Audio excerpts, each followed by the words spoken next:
Tuesday night, 8:47 p.m. My apartment door finally opens after what feels like the longest day in recorded history. Client calls, design revisions, endless meetings about user interface changes that nobody actually needs. All I want is a hot shower and maybe some leftover Chinese takeout from the fridge. My keys slip from my exhausted fingers. The phone rings. Rosalind. Mom's voice sounds different tonight. Flat. Like she's reading from a script she's rehearsed. Your father and I have decided.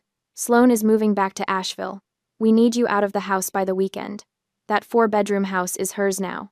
The keys hit the hardwood floor with a metallic clatter that seems to echo forever. I grip the doorframe, certain I've misheard something fundamental about this conversation. I'm sorry. What? You heard me correctly.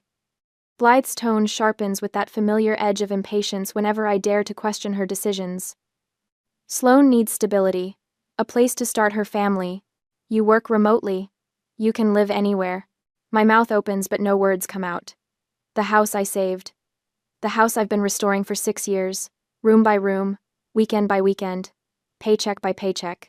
The house where I've been living to help them with expenses and maintenance because they claimed they couldn't manage alone. The house I saved. My voice comes out smaller than I intended. The house I spent the last 6 years fixing? An irritated sigh fills the silence. Sloan is engaged, Rosalind. She needs stability, a place to start her family. You're single. You work remotely. You can live anywhere. Don't be selfish. Don't be selfish. The words hit like ice water. I hear Dad's weak murmur in the background, some half-hearted agreement that sounds more like surrender than support. Arthur Moore, the man who taught me to change a tire and balance a checkbook, reduced to background noise in his own life decisions. 72 hours. Mom continues, businesslike now. We'll arrange for supervised removal of your belongings. Nothing belongs to you except your personal items and work equipment. End quote. The line goes dead. I stand there staring at my phone screen, reading Mom's name like it might transform into someone else's if I concentrate hard enough. Someone who wouldn't just erase 6 years of my life with a casual Tuesday night phone call. Memory crashes over me like a wave. Age 22. Walking into their kitchen with my diploma, summa cum laude in hand, the pride burning bright in my chest, finally ready to show them I'd made something of myself. Good. Expend. Good. Blythe had said, barely glancing up from her crossword puzzle. Now you can get a job and help with the bills. 1 week later. Sloan, 18 and invincible, wrapped their Honda around a telephone pole after some party in West Asheville. I'd expected consequences, maybe a lecture about responsibility or defensive driving classes. Instead, Dad's worried sighs. She's just so impulsive. We need to get her a safer car. No anger, no accountability, just immediate plans to purchase a newer vehicle with better safety features, funded by my parents' increasingly desperate finances, while I started my first real job and handed over half my paycheck for family expenses. That was the pattern. Rosalind the workhorse. Sloan the precious, fragile child who needed constant protection from the consequences of her choices. 6 years ago, they came to me weeping about tax debt and emergency repair costs. The roof leaked, the kitchen faucet barely worked, and the heating system belonged in a museum. They couldn't afford the repairs. They might lose the house. We hate to ask, Dad had said, his voice breaking with what seemed like genuine shame. But could you move back home temporarily, just until we get back on our feet? Temporarily turned into permanently. My savings account drained systematically. $110,000 invested in kitchen renovation, roof replacement, plumbing overhaul. I transformed that rotting structure into something beautiful, something solid, something worthy of the neighborhood it sat in. Meanwhile, Sloan posted photos from Austin. Party pictures, restaurant reviews, weekend trips to San Antonio. When we'd ask for help with expenses, she'd laugh it off with practiced ease. Oh, Rosie, you're so good at that stuff. I don't know anything about bills. Good at that stuff. Like financial responsibility was some quirky hobby rather than basic adult functioning. My phone buzzes. Sloane's name appears on the screen before I can process what's happening. Hey, Rosie! Her voice practically bubbles through the speaker. Big news! I'm coming home. Can you make sure my old room is cleared out by Friday? I need space for my fiancé, and, oh, just leave the big TV in the living room. Okay? I love that one. The 70-inch television I bought last Christmas after saving for 3 months. The one I researched for weeks, reading reviews and comparing prices because every dollar mattered when you're funding a family's entire lifestyle. Blood drains from my face. The room tilts slightly. We'll talk when you get here, Sloane. My voice sounds strange, too controlled, like it's coming from someone else's body. Perfect. See you Friday. She hangs up before I can respond. I slide down the doorframe until I'm sitting on my hardwood floor, keys scattered beside my feet like fallen stars. 6 years of sacrifice. 6 years of putting my life on hold, turning down promotions that required relocation, avoiding serious relationships because family needed me. And now I'm being discarded like last week's newspaper because Sloane decided she wants to play house. My fingers find Genevieve's contact information without conscious thought. Jen Hayes, my best friend since college and the sharpest real estate attorney in Western North Carolina. If anyone can make sense of this legal nightmare, it's her. Rosalind? What's wrong? Jen's voice cuts through my panic immediately. She always knows when something's catastrophically wrong. My parents just gave me 72 hours to move out of the family house. They're giving it to Sloane. Silence. Then, the house you've been restoring? All of it. 6 years, general $110,000 of my own money, and they're just handing it over like I never existed. Wait, Jen's voice sharpens with professional intensity. Your grandmother, Estelle. How exactly did your parents inherit that house? Was it a will or a trust?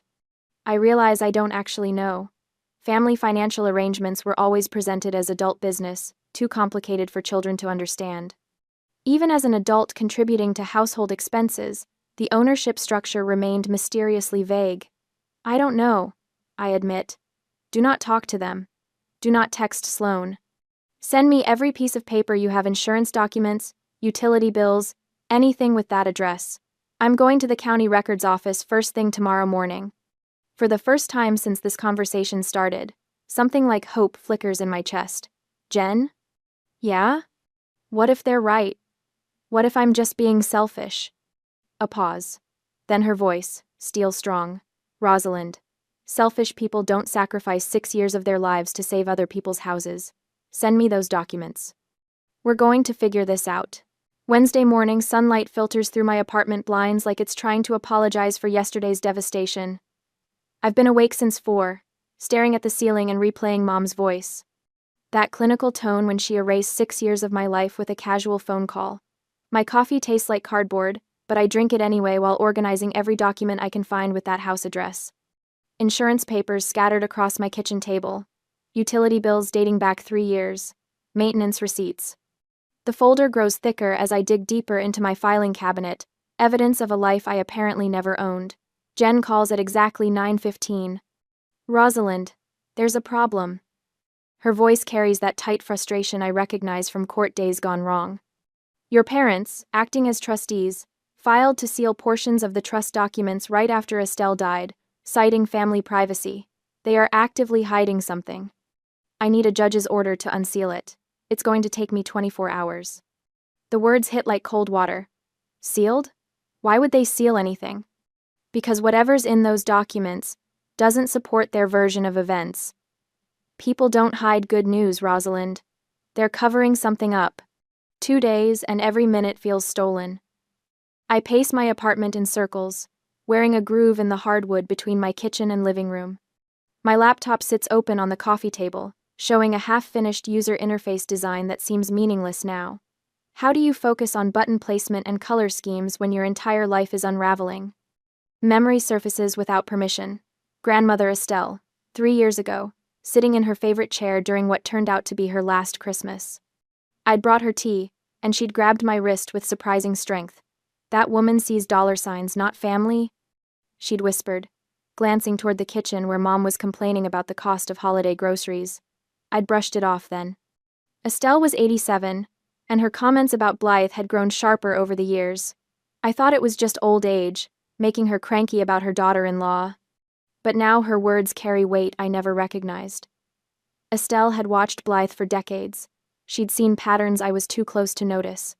More memories flood back. Estelle taught me to balance a checkbook when I was 12 because a woman needs to understand money, sweetheart. Estelle insisted I learn basic home maintenance. showing me how to fix a leaky faucet and change a car's oil. Independence isn't just about having your own place, she'd said. It's about not needing anyone to take care of you. Had she known this day would come? Had she been preparing me for a war I didn't even know was brewing? Thursday morning arrives like a sentencing hearing. I've barely slept, my mind spinning through every possible outcome. Maybe the documents will show my parents were telling the truth. Maybe I really am just the ungrateful daughter who needs to step aside for Sloane's happiness. But something cold and calculating has taken root in my chest. If they were innocent, why seal the documents? Why hide behind privacy claims when the truth should speak for itself? My phone rings at 10:30. Jen's name on the screen. I got it. Her voice shakes with fury I've never heard before. Rosalind, they have been lying to you for 6 years. The room tilts. I grip the kitchen counter, preparing for whatever bomb she's about to drop. Estelle didn't trust Blythe. She placed the house in a living trust. Arthur and Blythe were named trustees with the right to live there, but the trust explicitly stated that on your 30th birthday, 2 years ago, full unencumbered ownership transferred automatically to you alone. The words don't compute immediately. What? You own that house, Rosalind. You've owned it for 2 years. They've been lying to your face while living on your property. My legs give out. I slide down the cabinet door until I'm sitting on my kitchen floor, phone pressed to my ear while my world reshapes itself completely. But the debt. The $110,000 they needed help with. Jen's voice turns deadly quiet. That $110,000 debt? It was a HELOC, a home equity line of credit. They took it out after your 30th birthday. This is bank fraud, Rosalind. They borrowed money against your asset, an asset they didn't control, and they made you pay it back. The magnitude hits like a physical blow. My parents didn't just lie about ownership. They committed a federal crime while making me fund their fraud. Every monthly payment I'd made toward that debt was money stolen from my pocket to pay for their theft. I'm not the ungrateful daughter, I whisper. You are the victim of systematic theft, Jen says firmly. And we're going to make this right. You are the legal owner. Do not move a single pillow. It's your house. Defend it. Something fundamental shifts inside my chest. The guilt that's been crushing me for 24 hours evaporates, replaced by crystalline clarity. I'm not selfish for wanting to keep what's mine. I'm the target of a carefully orchestrated con that's been running for years. What do we do? I'm canceling my afternoon appointments. We're going to war. Within an hour, Jen has mobilized like a general preparing for battle. A 24-hour locksmith service contacted for emergency key changes. Legal documents drafted, eviction notice and restraining order templates ready to file, bank fraud report prepared with HELOC documentation attached. Security consultations scheduled to prevent physical confrontation. The locks get changed this afternoon while they're out, Jen explains, spreading papers across her conference table. Then we will deliver the eviction notice tomorrow when Sloane arrives. Clean, legal, and impossible to argue with. That afternoon, I drove to the house with hands shaking from adrenaline rather than fear. The locksmith van follows behind me, tools and new hardware ready to secure what's legally mine. The house looks the same from the outside. White siding I was pressure washed last spring. On the front porch I repainted in careful coats. Gardens I've maintained for 6 years, weeding and planting and nurturing growth that my parents claimed as their own. But walking through the rooms feels different now. This isn't their house that I've been helping to maintain. This is my house that they've been occupying while lying to my face. The kitchen, where I installed new cabinets and granite countertops. My kitchen. The living room with hardwood floors. I refinished myself, working evenings and weekends until my hands were raw. My living room. The 70-inch television Sloane wants to claim. Bought with my money, installed in my house. Everything belongs to me. Everything. I gather only what matters. My laptop, legal documents, Jen will need, photos of grandmother Estelle. The expensive furniture, the television, the appliances I've purchased over the years, everything stays exactly where it is, secured inside my property. 3 hours later, every lock in the house has been changed. New deadbolts, new window locks, new security codes for the garage door. The locksmith hands me a complete set of keys that feel heavier than they should. Property's secure, ma'am. No one's getting in without these. I stand in my kitchen, holding keys to my house, feeling the weight of 6 years of lies finally lifting off my shoulders. Tomorrow, when Sloane arrives expecting to claim her prize, she'll find locked doors and legal papers explaining exactly who owns what. My phone buzzes with a text from Jen. Documents filed. Tomorrow we take back what was always yours. For the first time in years, I smile without guilt hiding underneath it. Friday morning arrives with Sloane's Instagram story blazing across my phone screen. Airport selfie, bright smile, designer luggage, arranged artfully in the background. Ready for my new life. Asheville, new beginnings, home again. The hashtags feel like tiny daggers. I screenshot everything before she can delete it later. Evidence. Jen taught me that yesterday during our strategy session. Document everything, she said. Every lie, every manipulation, every moment of their entitlement.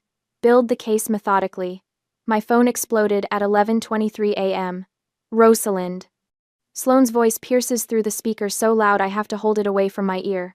What the hell? I can't get in. The key doesn't work. Did you change the locks? I take a breath. Count to 3. Yesterday, this call would have sent me spiraling into panic and apologies. Today feels different. Clearer.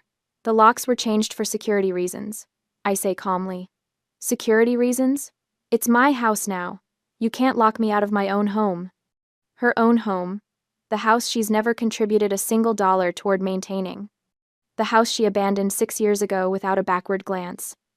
We'll discuss this when I arrive, I tell her. The line goes dead. Immediately, my voicemail notification chimes. Blythe's voice, shaking with fury. How dare you lock us out of our own home? This is elder abuse, Rosalind. We'll have you arrested for this. You've lost your mind. Another message. Arthur's guilt-soaked whisper. Your mother is having chest pains from the stress you're causing. Is this really what you want? Your grandmother would be ashamed. Grandmother's guilt, their favorite weapon. But something's shifted inside me since Jen read me those trust documents. Grandmother Estelle isn't ashamed. She protected me. She saw this coming from miles away.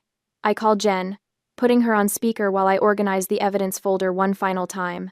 Police reports, trust documents, bank statements, screenshots. Everything chronological, everything labeled, everything ready. You sound different, Jen observes. Stronger. I feel different, like I'm finally awake after 6 years of sleepwalking. The police are meeting us at the house in 30 minutes. Civil standby, just like we discussed. They'll keep everyone calm while we serve the eviction notice. For the first time in my adult life, I'm not the one trying to keep everyone calm. I'm the one setting boundaries that require enforcement. The drive to the house feels surreal. My hands remain steady on the steering wheel. No tears, no wavering, no last-minute guilt spirals about family loyalty. Just calm determination and a folder full of legal documents that tell the truth my parents have been hiding for 2 years. I turn the corner onto Maple Street and see them immediately. All 3 clustered on the front lawn like refugees from their own poor choices. Arthur pounding on the door, Blythe pacing frantically, Sloane standing with her arms crossed, luggage scattered around her feet like evidence of her premature victory celebration. Mrs. Linda watches from her front porch across the street, phone in hand. Good. Let her record everything. I park at the curb and step out just as Jen's BMW pulls up behind me. 2 patrol cars arrive simultaneously, their presence transforming the neighborhood drama into something official and serious. Ma'am. Officer Rodriguez approaches me first. You're the homeowner? Yes, Rosalind Moore. These individuals are attempting to enter my property without permission. Blythe whips around, her face flushed with indignation. She's lying. We live here. She's having some kind of breakdown and changed our locks. Ma'am, step back, please. Officer Rodriguez moves between us smoothly. Professional. Calm. We'll sort this out. Jen emerges from her car carrying a leather briefcase, like a weapon of mass legal destruction. She's dressed in her courthouse armor, charcoal gray suit, low heels for stability, hair pulled back severely. When Genevieve Hayes means business, you can see it from 3 blocks away. Mr. and Mrs. Moore. Jen's voice carries across the lawn with courtroom authority. This is a formal eviction notice. You have 24 hours to arrange for supervised removal of your personal belongings. You are no longer permitted on this property. Arthur sputters, his face cycling through confusion, disbelief, and dawning panic.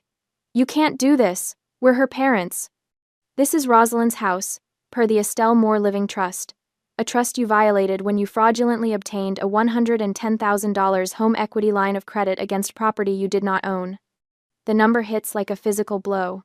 Sloane's face drains of all color, her Instagram perfect composure crumbling in real time. A HELOC?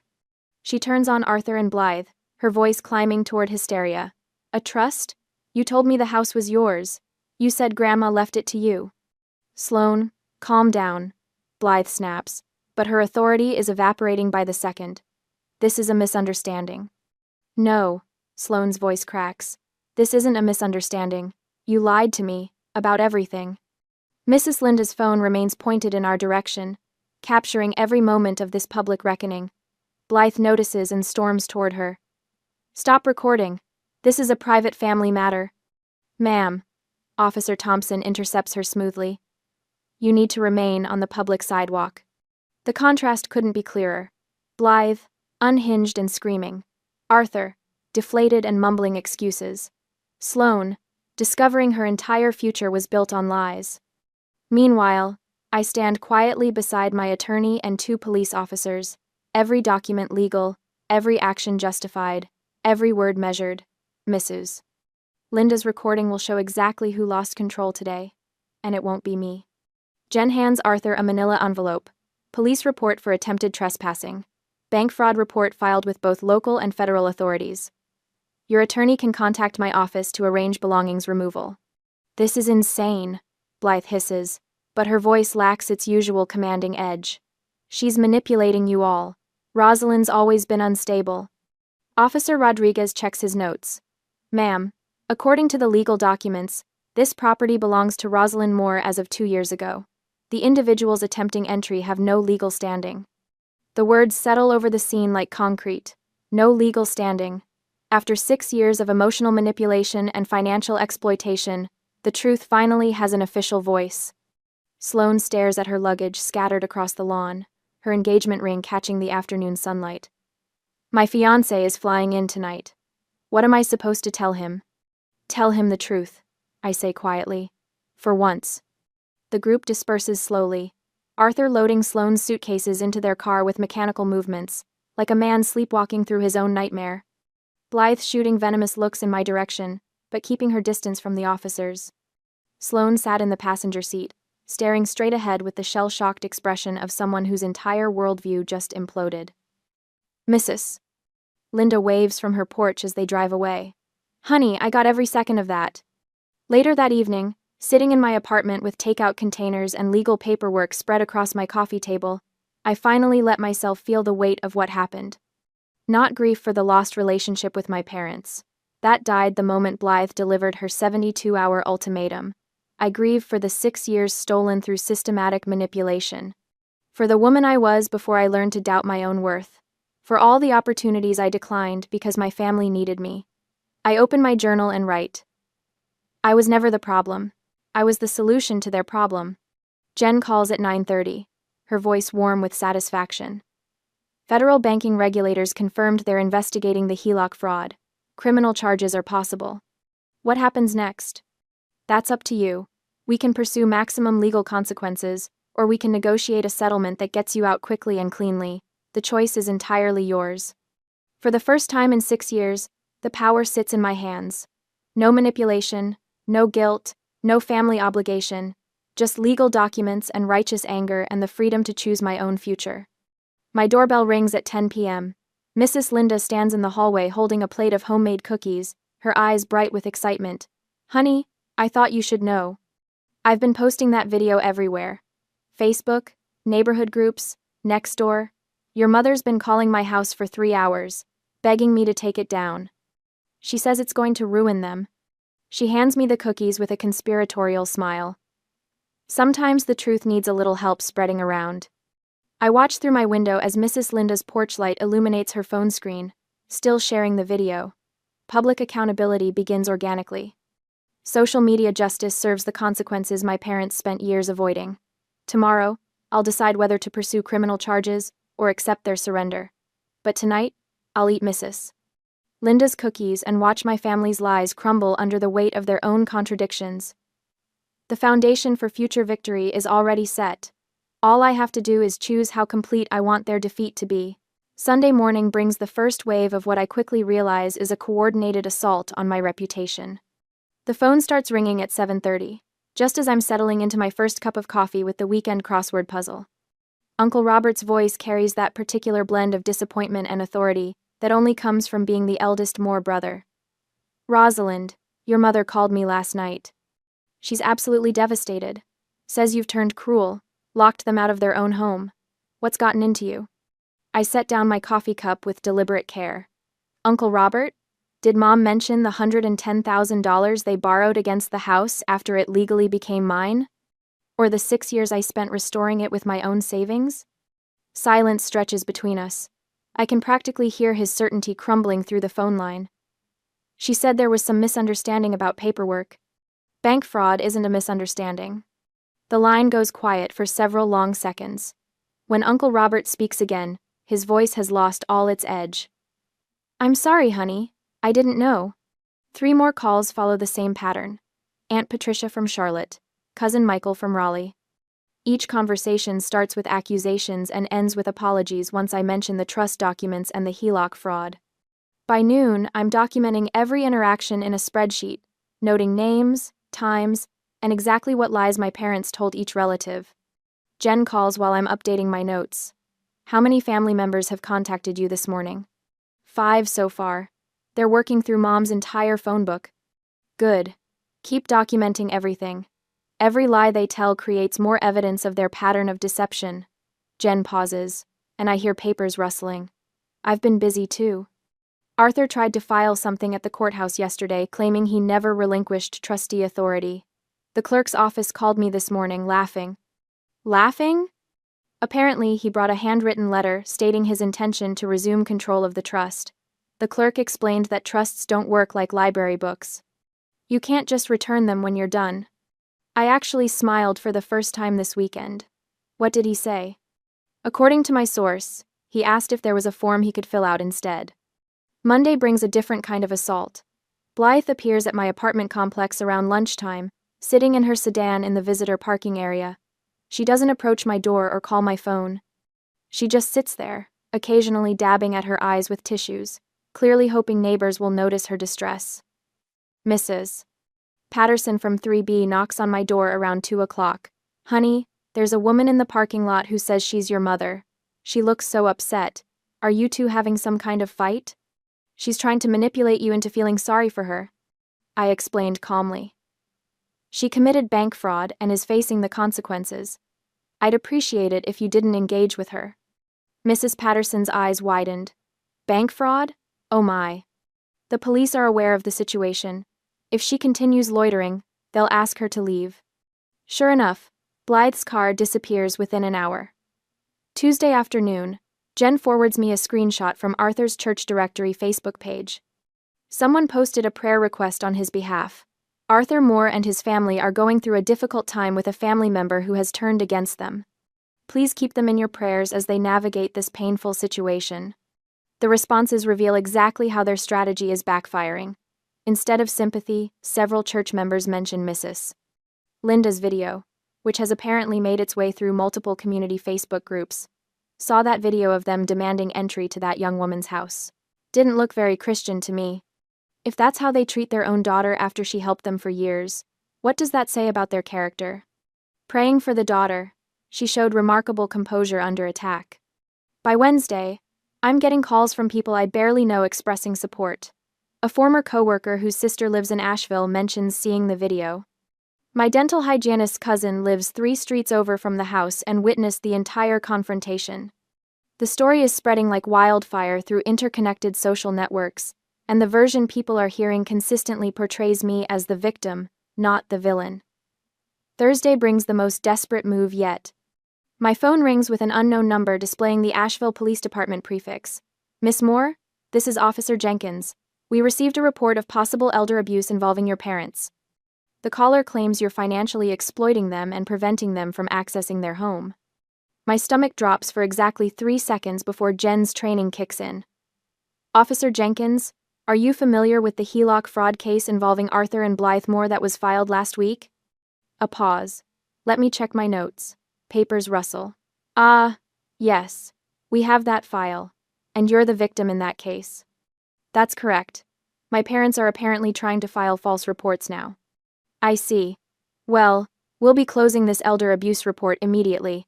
And I should mention that filing false police reports is a misdemeanor offense. I understand. Will my parents be informed of that? They will indeed. Friday evening. Sloane calls for the first time since the initial gloating conversation. Her voice sounds strained, lacking its usual buoyant confidence. Rosie, we need to talk. I'm listening. Brad broke up with me. The words come out flat, defeated. He said he can't marry into a family with this kind of drama and financial instability. He saw the video online. I didn't respond immediately. Part of me wants to feel vindicated, but mostly I just feel tired. Mom and Dad promised this was all going to work out. Sloane continues, her voice cracking slightly.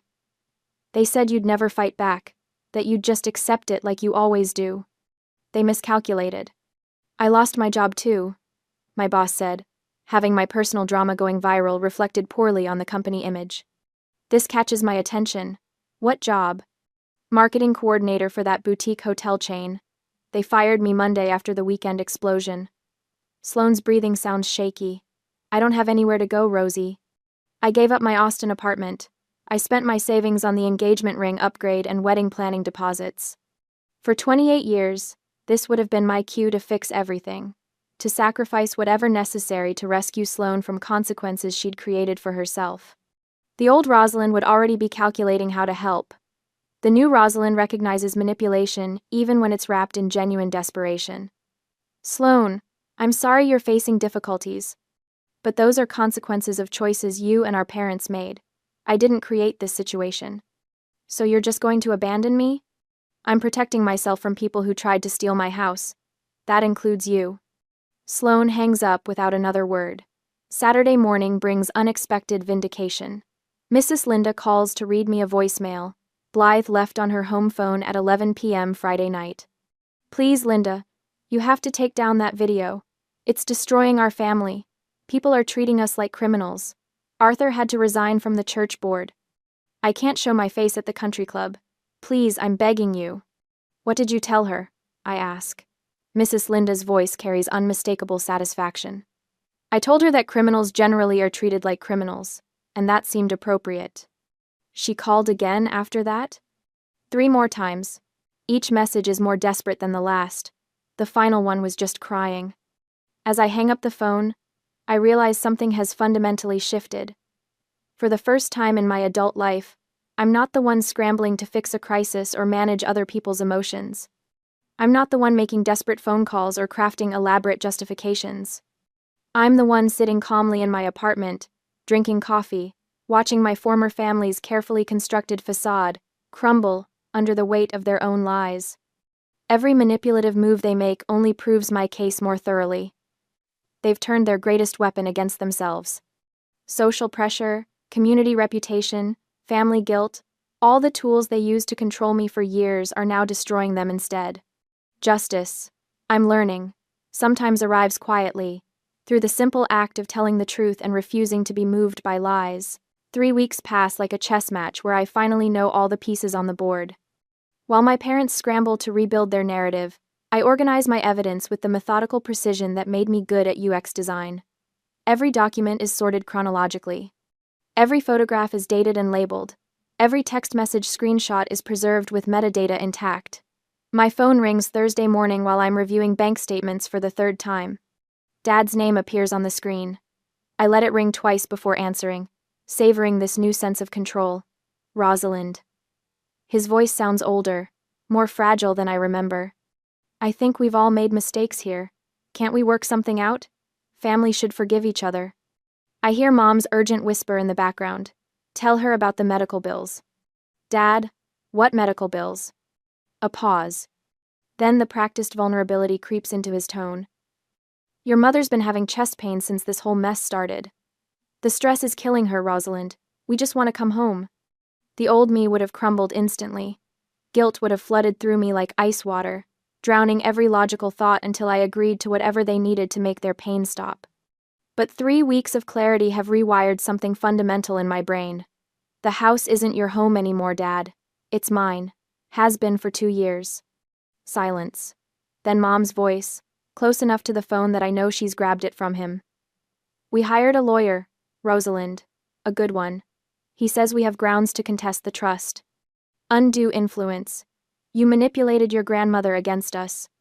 My heart doesn't skip a beat. Jen prepared me for this exact threat. What's your lawyer's name? David Richardson. Richardson and Associates. He specializes in estate disputes. I write it down, though I don't need to.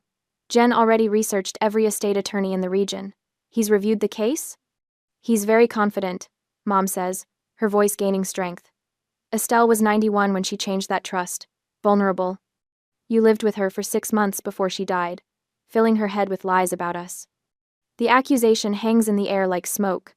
I lived with Grandma Estelle for 6 months, yes, because she'd fallen and needed help with daily tasks while she recovered. I'd taken unpaid leave from my first design job, sleeping on her couch and driving her to physical therapy appointments 3 times a week. I see. And you're demanding what, exactly? Sale of the house with proceeds split equally among the 3 children. It's only fair. 3 children. As if Grandma Estelle had 3 grandchildren instead of 2. But Mom always counted herself as Estelle's child, despite 30 years of barely concealed mutual dislike. I'll have my attorney contact Mr. Richardson directly. Rosalind, please. Dad's voice again, probably wrestling the phone back. We don't want to hurt you. We just want what's rightfully ours. I disconnect without another word. Within an hour, Jen calls back, and she's laughing. Actually laughing. David Richardson withdrew from the case, she says. Professional courtesy call to my office. Apparently, after reviewing the evidence package I sent over, he advised your parents that pursuing litigation would expose them to serious criminal liability. What evidence package? The one I prepared last week.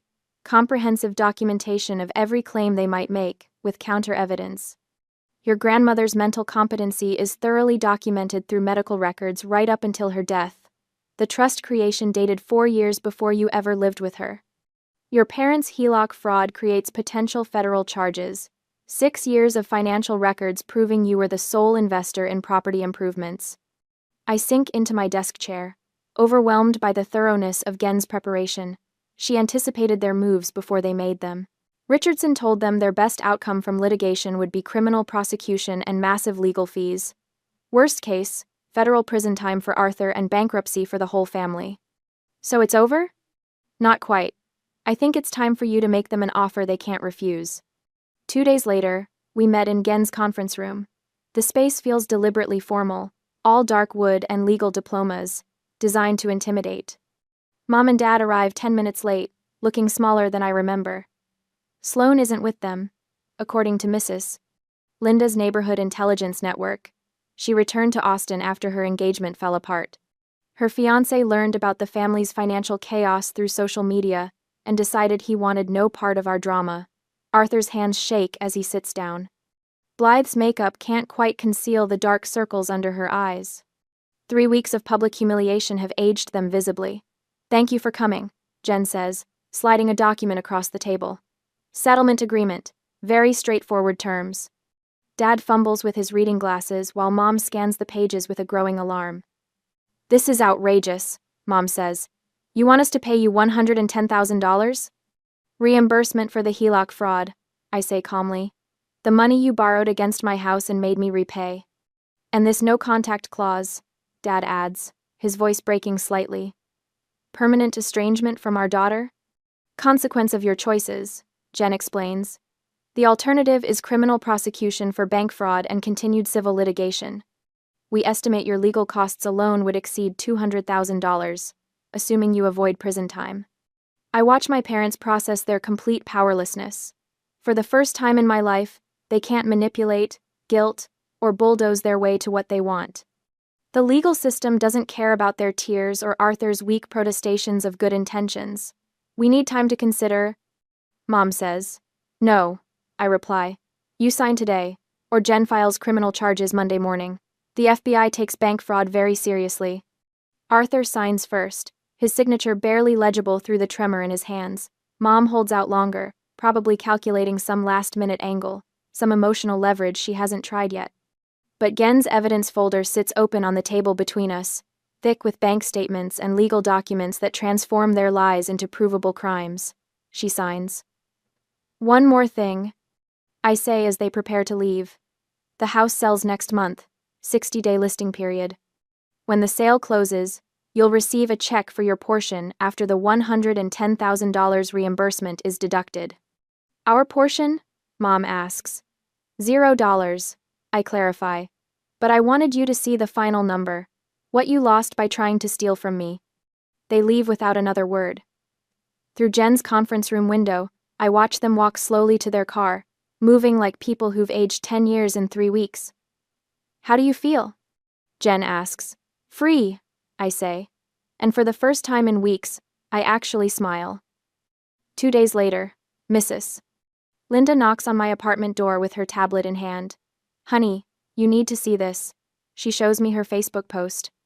The video of my parents' meltdown in front of the house has been shared 847 times. The comments stretch on for pages, mostly from other people sharing their own stories of family financial manipulation. Your mother called again this morning, Mrs. Linda continued, begging me to delete it, says it's ruining their reputation at church. What did you tell her? That the truth has a way of spreading all by itself, and that reputation is something you earn, not something you deserve. That afternoon, I drove past my old church. The parking lot sits nearly empty despite Sunday service being in session. Arthur's name has been quietly removed from the board of directors sign. Their social circles have evaporated like morning mist. The house listing goes live Monday morning. Jen's real estate contact predicts it will sell quickly given the neighborhood and recent improvements. 4 bedrooms, completely renovated kitchen, new roof and plumbing. All the work I invested over 6 years finally paid dividends. But money isn't what matters anymore. The house represents something much more valuable, proof that I'm not the ungrateful daughter they painted me as. I'm the woman who saved a family home, who invested her youth and resources into something bigger than herself, who deserved better than betrayal disguised as love. 3 weeks from now, when the sale closes, I'll write them a final check for exactly $0.00. Not out of spite, but out of simple mathematics. They stole $110,000 through HELOC fraud. The house will probably sell for around $285,000 after real estate costs. Simple subtraction leaves them with nothing, which feels like perfect justice for people who gave me nothing but years of exploitation wrapped in family obligation. I drive home to my apartment, windows down, mountain air filling my car with the scent of freedom. 6 months later, I signed the final paperwork at Jen's office. The house sold for $320,000. After real estate fees and closing costs, $285,000 sits in my checking account. Money that belongs entirely to me. The apartment lease I signed last week feels like signing my own Declaration of Independence. 2 bedrooms, hardwood floors, and a view of the Blue Ridge Mountains from the kitchen window. No family photos guilt-tripping me from the mantelpiece. No constant reminders of 6 years spent as someone else's solution to their problems. Just peace. How does it feel? Jen asks, watching me fold the settlement documents into my purse. Quiet, I say, and realize it's the perfect word. My mind is finally quiet. Friday evening arrives with the first dinner party I've hosted since this whole nightmare began. Jen brings wine and her infectious laugh. Mrs. Linda shuffles through my front door carrying a plate of chocolate chip cookies, the same recipe she's been making for 40 years. Your grandmother Estelle would be so proud, Mrs. Linda settles into my kitchen chair with a satisfied sigh. She always said you were the only one in that family with a spine. We eat takeout from my favorite Thai restaurant, the one I discovered during those first lonely weeks of apartment hunting. Nobody mentions Blythe's manipulation tactics or Arthur's pathetic enabling. Nobody asks whether I feel guilty about choosing myself over family harmony. This kitchen table holds only laughter tonight. Mrs. Linda pulls out her phone, scrolling through the comments on her viral video. Still getting messages from people sharing their own family stories. You started something bigger than you know. I didn't start anything, I say. I just stopped accepting the unacceptable. Later, after Jen and Mrs. Linda leave, I pour myself a glass of wine and open my journal. The leather cover feels smooth under my fingers, unmarked by tears or desperate late-night scribbling sessions. I write, I spent 30 years confusing love with sacrifice. Real love respects boundaries. The real family celebrates success, not exploits it. The words flow easily now. No more second-guessing every thought, no more wondering whether my feelings are valid or selfish or ungrateful. My phone buzzes. Text from a colleague at work. Coffee tomorrow? I need advice about something with my family. I've become the person others turn to when they need permission to protect themselves. Jen refers to clients dealing with similar family fraud cases, calling me their inspiration story. When people share their struggles with manipulative relatives, I listen without judgment and share what I learned. Boundaries aren't walls that keep love out, they're gates that let the right kind of love in. My therapy sessions with Dr. Martinez have evolved from crisis management to growth work. We talk about building friendships based on mutual respect rather than obligation. About recognizing red flags early instead of explaining them away. About the difference between helping someone and enabling their dysfunction. You've stopped apologizing for taking up space, she observed last week. That's significant progress. Saturday morning routine has become sacred. Coffee first, then journal writing on the balcony overlooking the mountains. The sun rises over peaks that have stood unchanged for millions of years while human drama plays out below in all its temporary intensity. My phone chimes with a text from Mrs. Linda. Holiday potluck next weekend. Would love to have you join us. 6 months ago, declining would have triggered hours of guilt and self-doubt. Now I respond easily. Thank you, but I'm creating new traditions this year. Have a wonderful time. No guilt. No lengthy explanations, just honest communication delivered with grace. The morning light shifts across my coffee cup, catching the steam in golden wisps. I pull out my journal for one final entry. I thought family meant sacrifice. Grandmother taught me family means protection, protecting each other's dreams, dignity, and autonomy. Some people are related by blood.